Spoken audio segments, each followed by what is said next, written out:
You negotiated a sweet deal and then the vendor goes into liquidation. Can the liquidator come back and say, you paid $100,000, but the asset was worth $200,000, pay the difference? In some cases, yes, they can. Now, if the company was insolvent at the time that you did the deal, and let's be honest, if you got it $100,000 undervalue, it probably was struggling at the time. The liquidator can say that this was a transaction undervalue and you need to reimburse the company for the fair market value. Now, there are some defenses to these types of claims.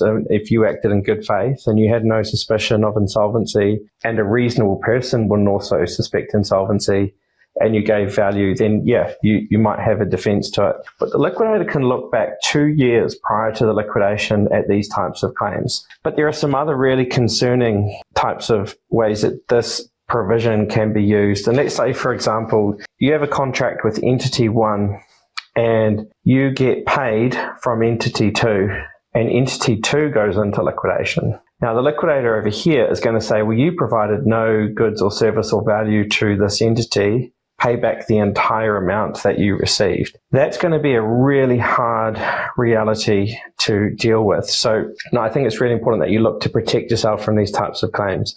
Make sure that you have contracts in place, you invoice the right entity, you get paid from the right entity.